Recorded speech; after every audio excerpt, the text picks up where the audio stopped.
Okay, final news story of the week, and there's a new release that John really wants to talk about. He's highly excited about it, and having seen a few screenshots that he sent my way, I'm highly excited about it too. John, take it away. Yeah, it's basically Jet Set Radio 3, but it's called Bomb Rush Cyberfunk, and it's something I've been following for a while from Team Reptile, and it's finally out. And boy, I didn't know what to...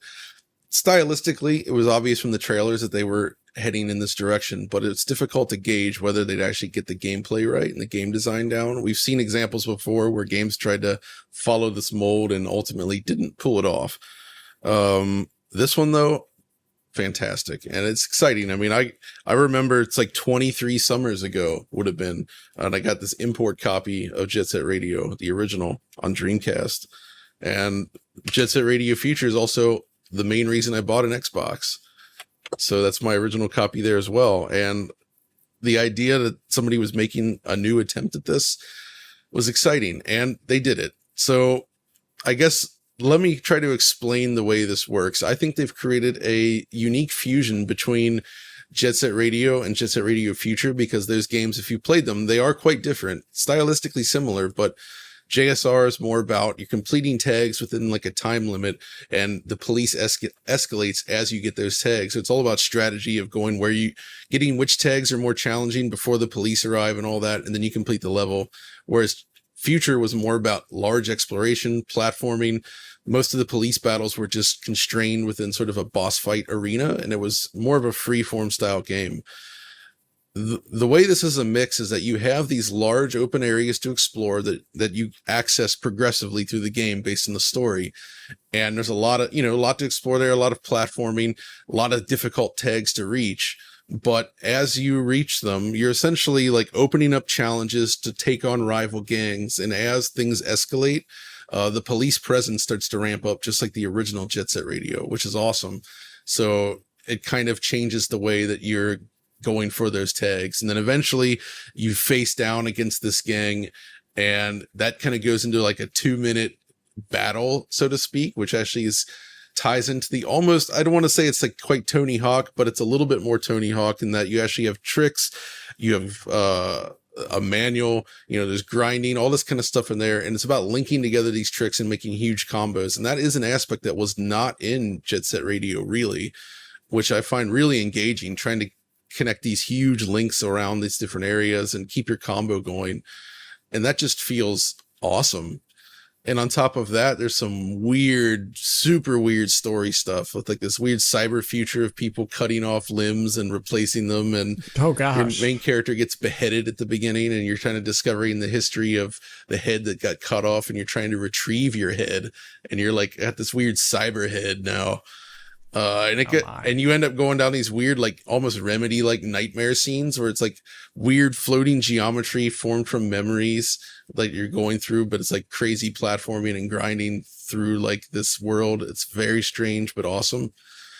But stylistically as well, they got it just right. Like the look of it, it's very old school. I'm playing this on PC. It's a Unity game. I was actually worried about that, but there's not a single stutter. The camera interpolation is perfect. It's 120 frames per second for me, 4K native, really good anti-aliasing. It feels phenomenal. It even has amazing mouse and keyboard controls, which shocked me. Switch version is also coming out right away, other consoles later. But then the music is so important to Jet Set Radio, and they absolutely nailed it in more ways than one. They dug deep. So they do have Hideki Naganuma, which was one of the main guys on Jet Set Radio, doing some of the music, and some of his tracks are just so good. But there's a ton of other very obscure groups in here, like really obscure stuff that is super deep cut in a way that's like very reminiscent of those original games where they kind of did the same. And the music is phenomenal, but it's also mixed the right way, where like each different area has a collection of 3 or 4 different tracks that all seamlessly blend to one another. So like when you're going from one song to the next, they actually like, it's like a DJ mix combined kind of thing, right? It's not just like one track ends, new track begins. So it really kind of keeps this flow going through it all. And it has all the crazy dance moves of those games as well for the different rival gangs. And even the way they do like the intro with the tutorial stuff, that's just like Jet Set Radio. So, I mean, it's very obvious that they wanted to make Jet Set Radio 3 here, right? There's no mistaking that. This is directly one of these games. Though it does have some extra stuff. You know, you have your inline skates, but there's also skateboarding, there's bikes, there's all kinds of stuff that you can choose in there. So it's like Jet Set Radio Future with a little bit of Airblade and some Tony Hawk mixed in with its own storytelling as well. So I don't know. I've been absolutely floored and addicted to it in the last day since I got access, and I can't stop playing it. I love it. It's if you like Jet Set Radio, absolutely go get it right now. It sounds awesome, John, but I've got to admit, things seem to take a bit of a dark turn when you were talking about things being hacked off and beheadings. No, you're absolutely right, and that took me by surprise too. It's a very